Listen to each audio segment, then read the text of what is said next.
Hello, today we have the opportunity to talk with Dr. Ali Fenik. Thank you for joining us.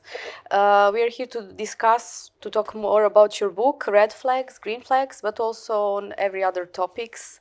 We also have some questions from people from social networks. First of all, welcome to Serbia. This is not the first time you're in our country. So what would I like to ask you is how many times you've been here, more about the culture, some impressions, and maybe what have you noticed about some red and green flags maybe in our culture? Let's start with that. Okay. Well, first, Marina, thank you for having me here and for this interview. I've been to Serbia a couple of times before. I've been to Belgrade, Novi Sad. First of all, beautiful country. I also have some Serbian friends. I've gotten to know a little bit about the Serbian culture. I know the Serbs love food a lot and very family oriented. And one specific thing that I find very specific about, there's two things.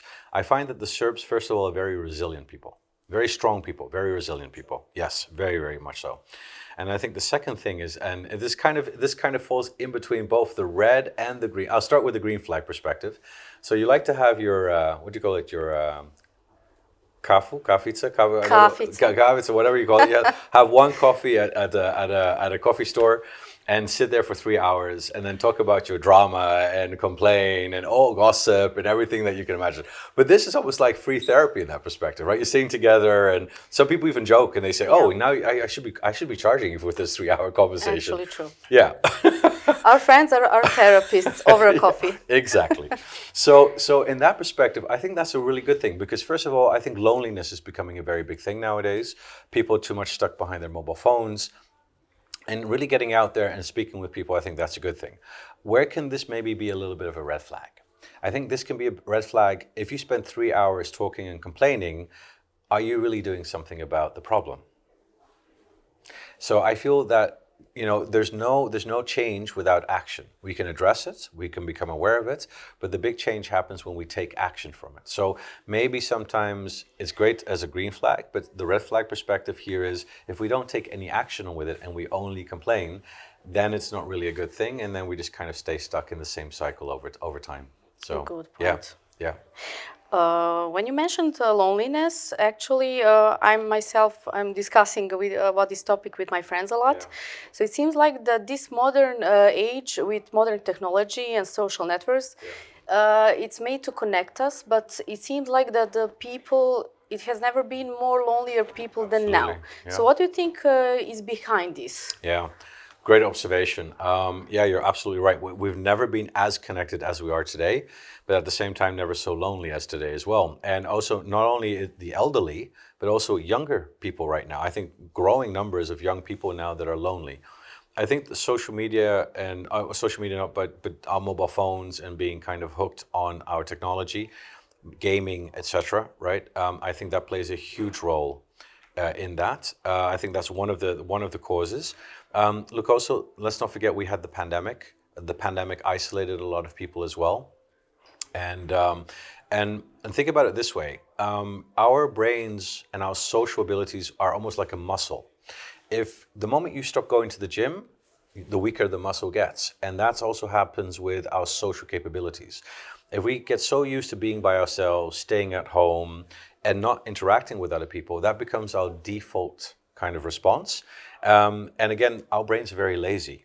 And so when we want to put things like having challenge, interactions with other people, what maybe didn't feel challenging before now does feel more challenging today. So there are various factors at play, I think, that have contributed, and also the society today becoming more individualistic, that has contributed to people wanting to be more by themselves and then ending up being more lonely than they actually ever were before. So, in your opinion, is it easier now to find a partner with social networks, or it's more complicated? I would argue more complicated. More complicated. Yeah, I've studied dating apps very well into detail. In the book, I also talk about how actually dating apps contribute to toxic behaviors, and we don't even think about it, right? And it's very interesting. So let me talk about some of the illusions that dating apps create. First of all, let's be frank. Dating apps are not there to make you find love. They're there to make money on you. with very hefty subscriptions, right? And so their goal is, I want you to stay on the platform as long as possible. I don't want you to find love, right? If they were there to find love, then people would not be reading my book or going on social media to figure stuff out around relationship issues. And there wouldn't be so much interest in trying to understand what's really happening in today's world. So I think dating apps from that perspective are driven and designed to keep you on the platform. What's really fascinating, by the way, if you look into the science, 20% of the users are so addicted to using the app, the moment that they find a partner, they can't let go of the app. 20%. 1 out of 5 people that find a relationship tend to go back to the app because they've become so addicted to using the app. So that tells you more about the design perspective. Also, what's also very interesting about dating apps is that the ease of use, the perceived distance, proximity, because you're far away from somebody, and anonymity sometimes, all of this leads into this kind of also maybe sometimes treating people in a not so nice way. Oh, I don't see you anyway, so I'm going to push you away, or I'm going to ghost you or mistreat you. Plus, mobile apps give you this illusion that there is a limitless pool of options of people there, to which we don't look at people anymore as people, but we look at them as options, transactional in that perspective. So psychologically, I think the design of mobile dating apps are doing more destruction than they are creating love. And I think in today's world, where I think we're training people for training for divorce than training for marriage. We're practicing more for divorce than we're actually practicing for marriage. So I have one question. You now inspire me. So if, for example, we find that our partner is still on some dating app, and he can blame an algorithm on that. He can say, "Oh, they made me do, they made me do it." Like they created this addiction that he or she still wants to be on this dating app. They can't let go of it. You know, it plays into our dopamine system. It's been really designed with intention. So I'm not going to say, oh, let's not blame the partner for being on the app, because let's remember, there's also accountability on the person themselves, right? So they also need to be accountable and take responsibility for their new relationship, and they need to let go of the app. But the problem is, because it comes back to our mental muscle, so one of the conclusions from the book is the quicker we make decisions, the weaker our brain becomes. That's also what my research also shows. The quicker we make decisions, the weaker the brain becomes. So if we are not used to dealing with interpersonal challenges anymore, the moment that I get into a fight with somebody or whatever, I go, oh no, I can't deal with the fight. Let me go directly to the app because I can find another option. So I think the responsibility lays with the user. First of all, their own disconnect from the app if you have a partner, and also be willing to stay with the partner when things go tough, because we have to remember one thing. Every single relationship, long-term relationship, will deal with conflict. It's inherent to human behavior, right, in that perspective. So learning how to deal with the conflict and learning how to learn about yourself as well, when am I the red flag, for example, is equally important to sustain healthy relationships moving into the future. Yeah. Okay. For example, we go on a first date with someone, and what would be a red flag that will make us stay away from that person, like seeing him or her ever again? Like one red flag. Yes. Yes, I have or one. I have another part. Can I answer the first one? Of course. Yeah, so there's many red flags you can watch out for. But the one thing that I would definitely say run is when they say, oh, my exes were crazy. All my exes were crazy. Why? Because that shows that person takes no responsibility for their own behavior and they put the blame on others. Then immediately, don't waste your time on that one. Move away. I think that person needs to work on themselves a little bit longer before they should start dating other people. Yeah. And what is my second question would be, what is the line between run away as fast as you can when you see the first red flag, versus I want to try and give this a chance because people are telling me, oh, you're too picky. Just try to get something from this person. Good point. So again, also running away from the first red flag is also saying I don't want to take responsibility. I don't want to put any time and effort into it. Remember, we also need to build our mental muscle. And that's why the core thing here is reflection, reflect on yourself. Because when we see a red flag in somebody else, that might be an understanding that you might be the red flag. I might be the red flag in that case when we see a red flag in other people. And so, because of projection and, Carl Jung's shadow work shows us that, the things that we don't like in other people are often a reflection that we have in ourselves. So that's why I kind of want to say, put your foot on the brakes, take a step back and reflect.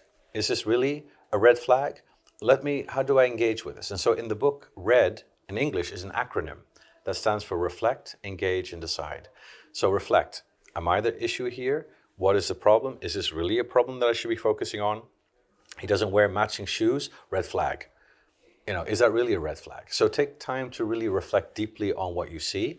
And don't only judge people on one behavior. Often, if we want to see issues with people, we look at patterns of behavior. So evaluate the patterns of behavior. So take time to engage with it and then decide if you want to go away or not. I think I need to mention that our brains were made for survival. Our brains were not made for success or happiness. So it's interesting because that means our brains are more attuned to the negative. They're more attuned to risk averseness versus risk taking. So when we think about a red flag, it means danger, warning sign. So we automatically have an emotional response from whatever that has come from our past, our childhood, our belief systems, etc. And emotional reactions are there to help us survive, but don't help us to make the best decisions. And that's why bringing back some of that reflective capability is really, really important to then decide. I mean, there are clear red flags. Red as a lobster, abusive behavior, gaslighting, manipulation. Stay far away from that. But most of the red flags are very subtle. And so that's why it's also really good to pay attention to the behaviors that you can consider unhealthy, but then watch, observe, and reflect. I think that's a key thing that I would like to say so that people can make better decisions and not just run away immediately. Okay, before I get to the questions from the people from the social networks, they're really interesting. Let's go back to the book, Red Flags, Green Flags, Modern Psychology for Everyday Drama. This is the name. So was there a certain point or situation in your life that inspired you to write this book? Or it was more like a gathering of a few of them or some research? No, brilliant question. So what actually got me to write the book is an interesting story because around 2021, I got some feedback because I work as a professor. I'm a professor at a university in Dubai.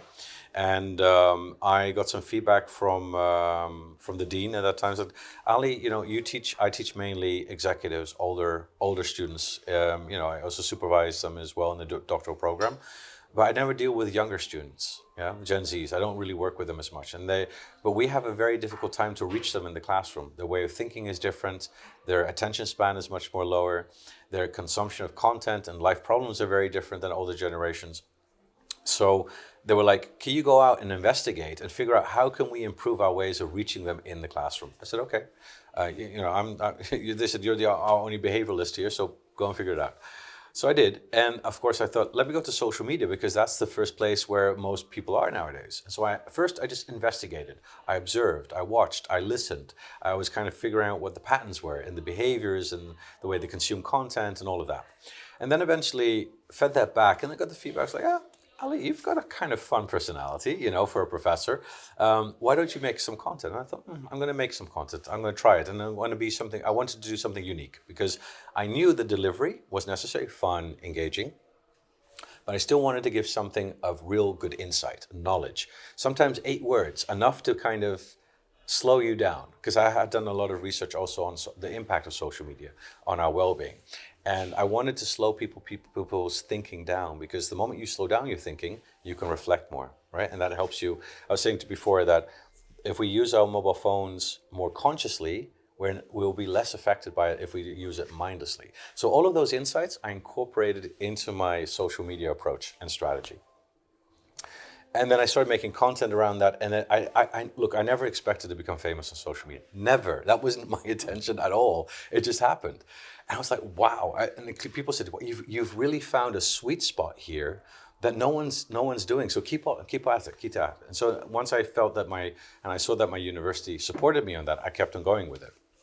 And then eventually I spoke to my publisher in the UK, and they were like, hey, would you they actually asked me, would you be interested to write a book because you're doing such a great job on social media? You've got a good background in behavioral psychology. I think this is a unique opportunity. So I thought, okay, that's great. And so we decided that the red flags and green flags, because it's such a universal language. The book's been translated in 23 languages, from Korea to Spain to the UK. Everyone understands red and green, right? Of course, there might be some cultural perspectives to that, but that is the beauty of the book. And so in the book, I can also go much more deeper into the psychology of every topic. And I've done a lot of research for each, because you can never be an expert in all the domains, like family dynamics and friendships and work. I'm more on the work side in that perspective, but then the other domains, of course, because there are many things that are very similar, but there are also a lot of kind of psychological insights and behaviors that are very specific to that domain of relationship. So I spent a lot of time investigating each of those domains, taking out very fascinating insights, especially around the modern world, because that was the thing that I wanted to reflect. I saw that young people today, their experience in life and relationships was very different than older generations. So I wanted to reflect that back. And what's really interesting also to mention is that the first 24 chapters of the book are based on my most viral content. So I took a data-driven approach, so that and across the different platforms, so that I made sure that the topics were the topics that they wanted to read about. Yeah. Yeah. Great. Yeah. One very important question for our people in Serbia. Yeah. Since you have been here for quite a few times, I'm sure you observe the culture and people. You have friends here. You heard some stories. So in some researches, every third woman in Belgrade is single. How do you explain that? And you've seen on the streets, women are really good looking and friendly. How do you explain that? Well, there's various factors at play. I think the social dynamics have changed a lot in recent years, and we have also become more individualistic nowadays. The moment we don't like something with somebody, we say, oh, I don't want the drama anymore. I choose for myself. I choose for my friends. My wish list, because of social media and other, has become so much longer that no one can meet that list anymore. So eventually, to minimize the challenge sometimes, a lot of people choose to be by themselves. That's number one. Number two, I also think that we live in a world that has become extremely uncertain. Nowadays, we need to work more. Women also having kids much more later in life, because also they want to have a career, they want to build up a career, they don't want to be dependent on a man for survival.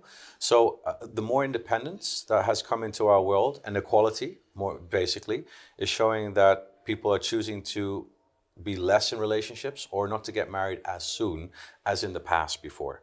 And again, the uncertainty of today's world makes us more to want to sustain ourselves first before we want to be with somebody else. And plus, just to add to this, Generation Z, now they're more choosing their pets, for example, than a relationship with a person. Do you want to hear something even more fascinating? Yes, please. Gen Z, their population, their generation right now, out of all the other generations, has the least amount of sex. Wow. That's fascinating. Right? Yeah. And there's many reasons around that, that it's worthy of investigating. But again, it also comes back to this. I mean, one of the perspectives here is that we're losing that face. A lot of people now playing games online, they call them their friends. My friend's kids, they're, oh, why don't you speak to who's your friend? Oh yeah, it's someone we play online. Have you ever met them in real life? No, I haven't met them in real life.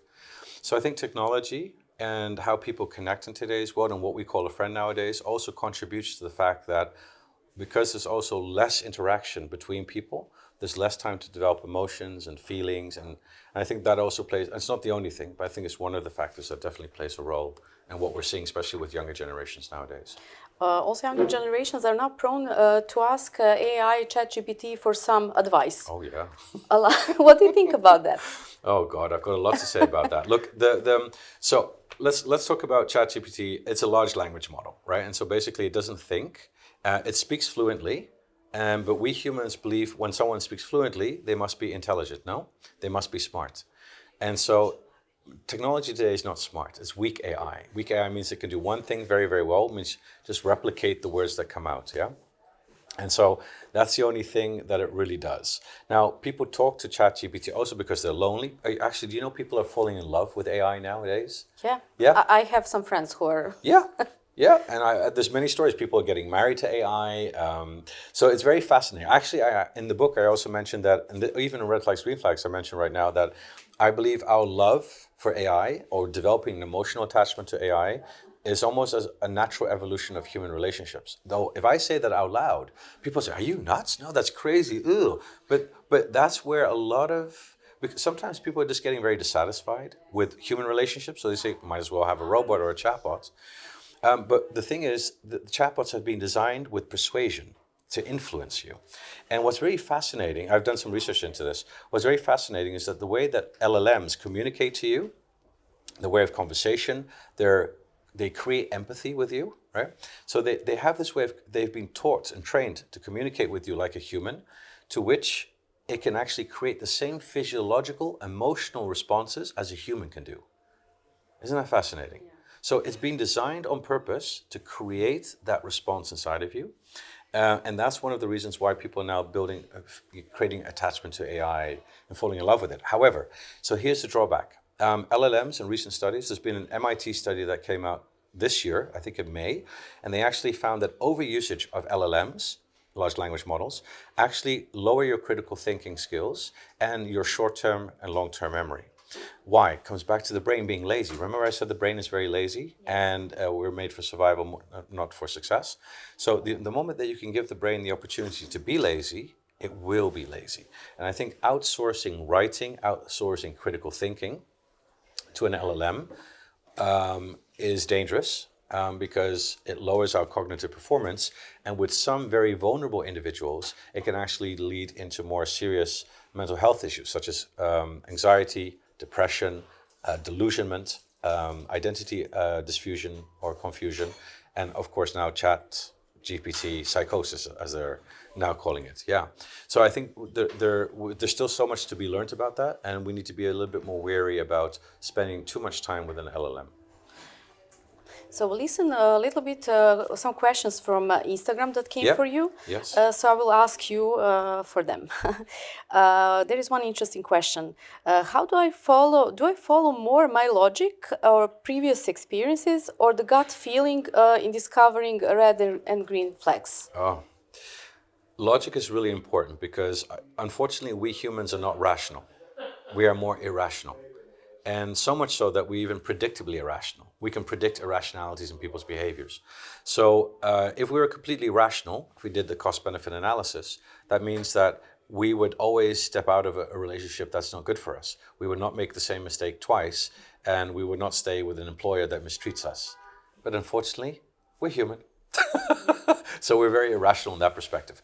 So I think a little bit more rationality would be a great thing to do. But again, there are a lot of psychological effects like the sunk cost fallacy, our own kind of how we feel about ourselves, our conditioning, our attachment styles. All of these factors play into why we don't always make the best decisions for ourselves for love. Now, intuition is a very fascinating topic because with intuition, intuition is two things. Either it's something that you've learned, you just kind of learned over time. I just know what's happening here, and then you're not conscious of it, but your body tells you from a learned experience that something's not right. Yeah? Listen to your gut. I think we don't listen to our gut enough. But sometimes your intuition can be something more of a higher spiritual aspect. Maybe you're just a little bit more sensitive than other people. So listen to your gut. There you go. Thank you so much. We got another one interesting. Yes. So this person says there is a popular saying, I'm sure you heard of it, how you radiate, this is what you attract. I don't know if it's said in English like this. It's Serbia, kako zračiš, tako privlačiš. Kako zračiš, tako privlačiš. Tako privlačiš. Da, odlično. It sounds better when you say it. So somebody got a little bit confused here. They say, if this is true, how come then in practice I see some negative person attracting somebody really radiant, bubbly, and they, when you see them, they're not really like a match. Yeah, a match. So how come a negative person, let's say, attracted somebody positive? Well, I mean, a negative person can, I mean, there's different reasons why we are attracted to people, right? So um, uh, I'll give you two perspectives to this. It's really interesting. One way, when we see, for example, somebody that is not well or very negative, we can feel attracted to them because it maybe reminds us of somebody that we know. Maybe a parent, for example. Could also be something, right? Maybe I couldn't save my parents, but I'm going to try and save you. Let me try. I think I can fix you. Or I fall in love in the potential with you, not the actual person.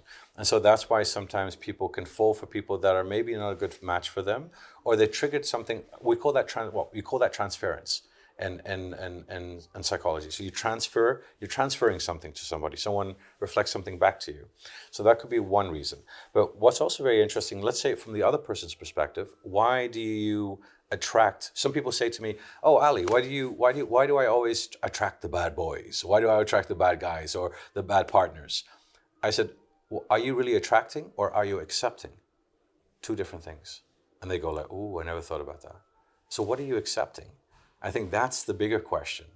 It's not just attracting, because once you know what things are not good for you, you put it to a halt. Okay.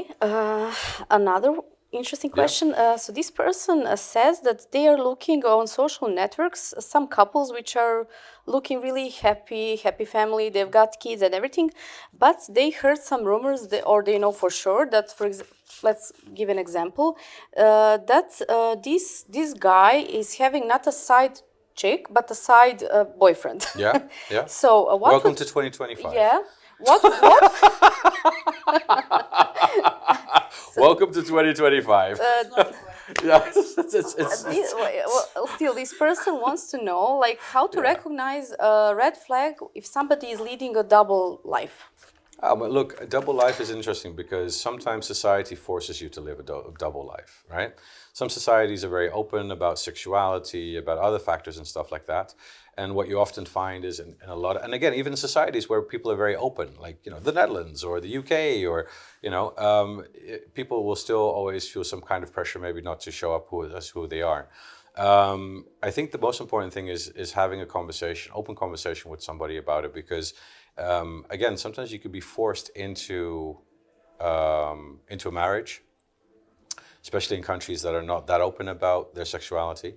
And then I don't know how many, again, percentage-wise, there's very statistics that come out there. But again, also to understand that we live in a world nowadays that, sexuality has become extremely fluid in that perspective. And more conversations around sexuality are evolving. And I guess a lot of people, whereas before, oh, you have to do this, you have to be like that.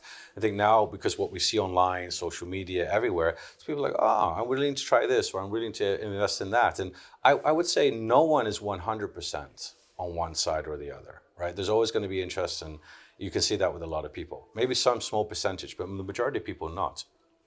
It's always, you should look at it on a dimension of a spectrum. And so when it comes to that, I mean, having a good conversation with a partner before getting married with them, talking about your sexual preferences, your interests, your desires, and of course, even over time, you can be married to somebody, maybe 10 years, 20 years down the road, that person might change. You might change. Everyone might change in that perspective. So you don't have control over that. But I think if you start your relationship on honesty, and you start your relationship on the basis of being open about your desires and what you want as much as possible, you can have a much more happier relationship when changes might happen in the future. So I think we need to be more mindful of that. But that's hard to have sometimes, because there's certain belief systems in place that people don't want to accept that. So maybe also the cultural things. Cultural-wise, yeah, absolutely, yeah. Thank you for this answer. Yeah. And recently, we're gonna go on a little bit on the entertainment side. Yep. J-Lo, she said that in one podcast or TV show, she said that she has never felt loved in her life, although she has 5 marriages behind her and a few relationships. Then after that, her first husband actually replied. He was a little bit angry, and he said that he really truly loved her, but it was her fault that she chose a career over this relationship. So how do we recognize red flags in ourselves? instead of placing a blame on others? It's really hard. Look, I mean, it's great. That's a great question. And this is where I kind of say, this is why red means reflect, engage, and decide. Because sometimes when we see a red flag in someone else, it means that we are actually the red flag. And I see that come back very often. People say, I hate the fact that you're always so loud, when that person actually would love to be more open and you know, not so reserved. They hate the fact that the other person is like that because that's something they want themselves. Or maybe a more primitive coping mechanism is like projection. So I'm projecting out the things to another person that I don't like about myself, right? So those are very common factors about human psychology. To make people more aware about themselves, this is what books like Red Flags, Green Flags come in, or social media, is a very hard thing for people to deal with because, one, am I ready to acknowledge it?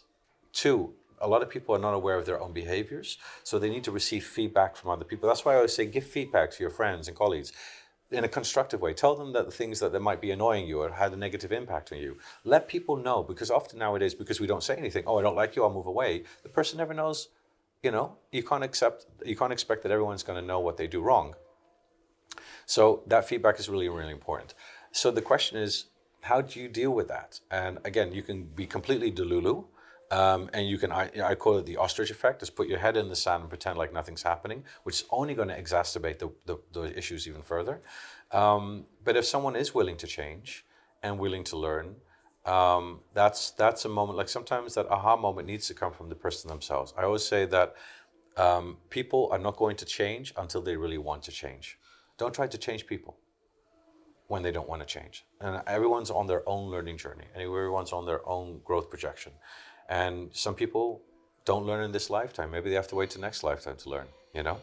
And I think it's the moment you become more aware of that, you can try to do your best, but you can't change people. So it really depends on the individual for them to come to that realization that maybe that's something about them that they need to adapt. Yeah. You mentioned earlier about the ghosting, and this question comes from my colleague. Actually, this lady want to know why is it happening, and how would you explain this? That somebody makes us feel wanted, desired, and we got an impression that this is going in the right direction, and all of a sudden they disappear without any feedback. So is this also we should look in ourselves for this reason, or it's them? No, okay. So I mean, again, human behavior is very complex. There's never going to be one or two answers, but I'll give you more of a psychological understanding of, first of all, the phenomenon of ghosting, and second of all, why the attachment style that you're mentioning is kind of that dismissive, avoidant attachment style. And I'm going to come to that in a second. Or they're just seeing someone else. Okay, that's a different story.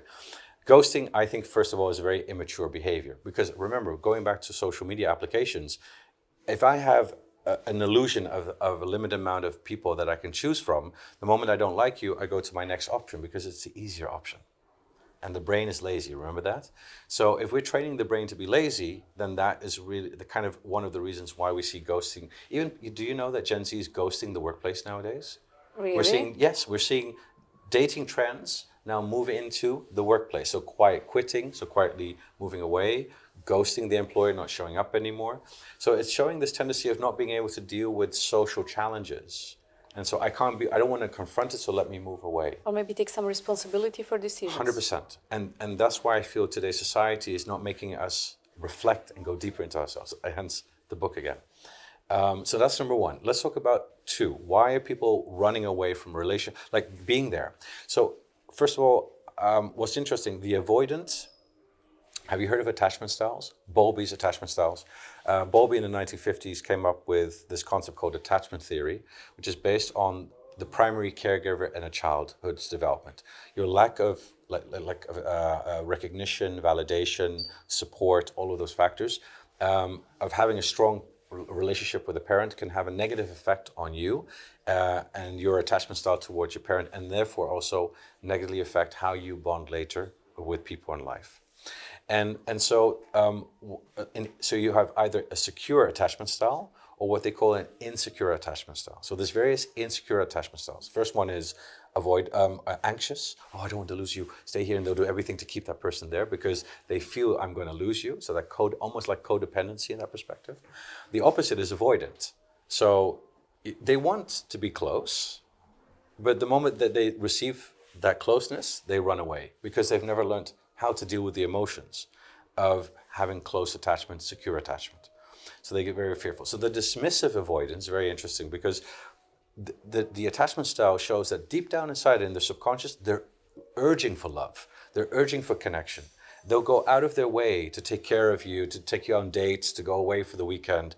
And all of a sudden, within 1 or 2 days, like 1 month or 2 months down the road, you're smothering me. Oh, I can't breathe. I need to be away from you. And they kind of put it onto you.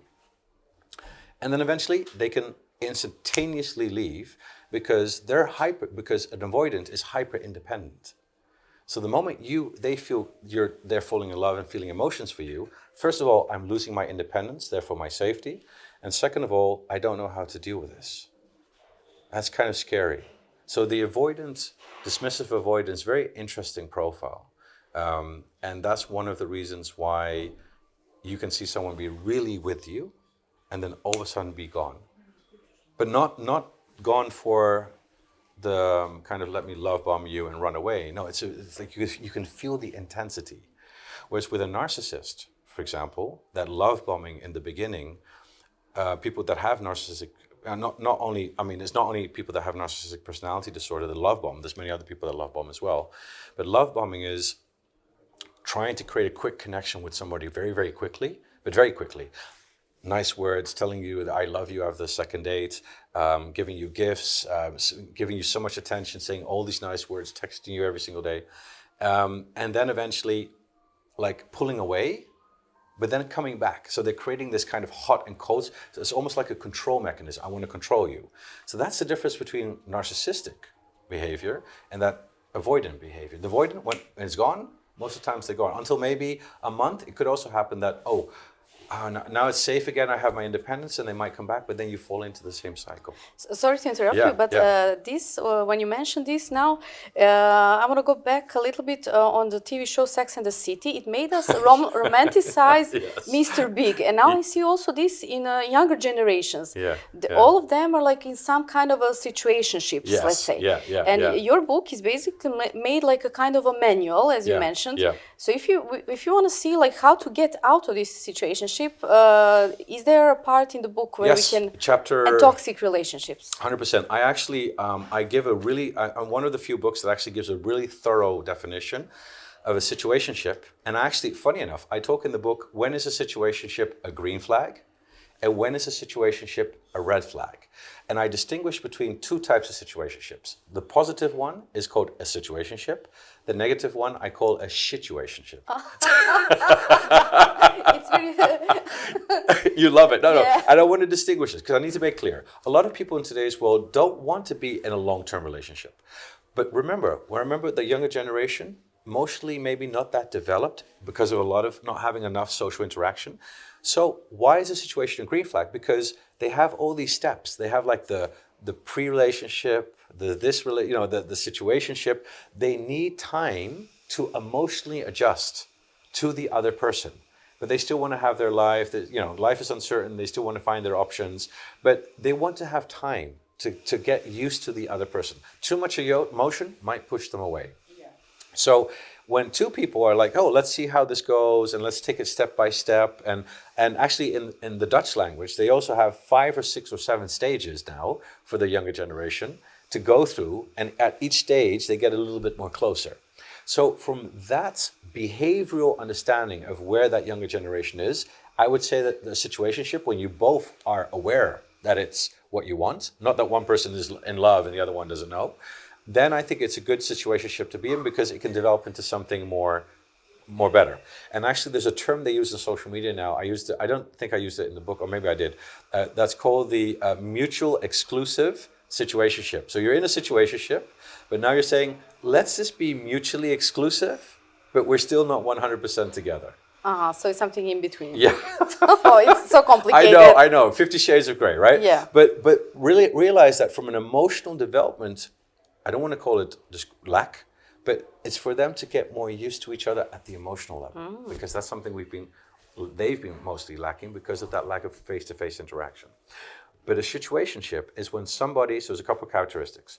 If they haven't defined your relationship within 6 months, then you're in a situationship. If you feel something for the other person, but the other person doesn't say anything to you and keeps you hanging around, you're in a situationship. If you ask for something, but they're vague about stuff, after a couple of months, 3 to 6 months, you're in a situationship. So you need to set clear boundaries, communicate, but don't be scared, because sometimes people are too scared to have the conversation, so they remain there. And I've spoken to people that have been 2.5 years in a situationship because they're too scared to have that conversation. Yeah. Anyway. One more question I have from a friend of mine, actually, regarding situationship. This lady, she's in love with a married man. This is really common situationship in Serbia. So she explained, she says, like, there is a great chemistry, they have a great sex and everything, and he promises her, you know, roses and butterflies, Right. and that he will leave his wife.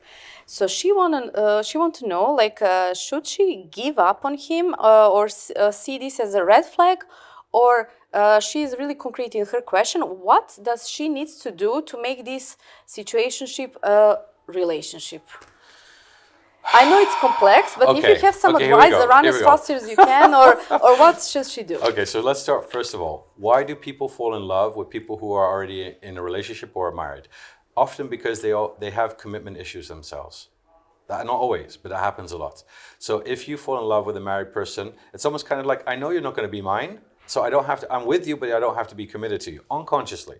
That is not always the case, but sometimes that is the case. So that's first of all, because maybe they don't really want the real relationship to happen. Anyway, number two, take my advice, do not be a homewrecker. Don't be a homewrecker. Please don't. You ruin the lives of the family, the wife, the kids. Don't do it. Just don't do it. I mean, that's just, you know, if eventually the guy wants to leave, then have him leave. You know, and I've got much to say about that as well. So, so don't get into that situation. And if you are in that situation, if he's doing that to you, you're the side chick. Who says he's not going to do that to somebody else in the future, right? So find a guy that's really going to be there for you. I know in the idea maybe of some women that married men, they must be more attractive because they're married. Someone else already chose for them. So they must be a good catch, maybe in that perspective. And some people want to go for the chase. Some people really have it inside of them because I just want to take you away. Some people really have that. Unfortunately, that very mean kind of behavior. And when they get them, they're thinking, aha, I've got you. Or I've got the catch, now I'm going to leave you. So there's so much complexity around that. I also give the advice, if you have someone else, let's say, for example, you're really getting into a divorce stage, you're not happy with how things are, and the guy is eventually choosing to go away from his wife, could happen. I also say to the woman, watch out, because this is how he feels now, you're the escape for him now, but wait how he feels 6 months after the divorce. He might feel very different about you. He might not even be interested in you anymore. So I give the advice to wait after 6 months after the breakup to decide to make something more serious. Because it could be that he maybe says, I'm not interested. You were just the escape. So the question is how to make the person more serious. Maybe you really are the side person for an emotional need, a sexual need that's not being fulfilled. But he is with his partner because that partner does fulfill all the other needs that he wants. So this is very complex, very complex. Well, I hope she found an answer, at least. I hope she finds an answer. Yeah, and the right person for her. Hope so. My last question would be, in the name of all the single people, let's say, in Serbia, let's say. So the dilemma is, should we, in order to find our happily ever after, a perfect partner, should we concentrate on ourselves and work on ourselves? Like many of the life coaches are, saying, like, work on yourself and you will attract the right person. Or should we put ourselves out there, give our best, go out, go on speed dates, go on dating apps? Yeah. What is the right thing to do? Today's world is very challenging because, again, a lot of people are not always serious about love. People choose for their careers. And if you spend a lot of time trying to find something and just only get disappointed, you can become even more disappointed, then eventually kind of give up. I kind of see also happening a lot with the people that I've spoken to around me. It's like, I just give up. No, mobile dating apps, terrible. So they only have bad experiences. Look, I do believe invest in yourself. Don't always try to find someone. Invest in yourself because it's a gift for life. And I don't only mean invest in your mindset. No, invest in yourself in all different levels, socially, emotionally, career-wise. Invest in yourself, and then definitely become the person worth finding. I definitely believe that by far is a really good thing to do. Now, should you go out and meet people? Yes, because how else are you going to meet people, right? I think there's a trend happening now, also with the younger generation, is that they're giving up on mobile dating apps, and more people want to meet people in real life. They're looking for something. Also, a lot of people are looking for something more serious in life. So, I think having more face-to-face interactions, meet people at parties, through friends, outside, maybe in the supermarkets. In Mercadona in Spain, they had the pineapples turned upside down. Do you see that trend? No. No, there was a trend in Spain that people were walking with the cars, and they had a pineapple in the cart, and they turned it upside down. It's like a sign if you're single or... in real life. So I love these kind of things. I think people should go out more and meet each other, but definitely work more on yourself. I think that's by far... Become the person worth finding. I think that's a key insight here. Dr. Ali, thank you so much for this so conversation. Much, Marina. We hope thank to you. See you again in Serbia. Thank you. Thank you.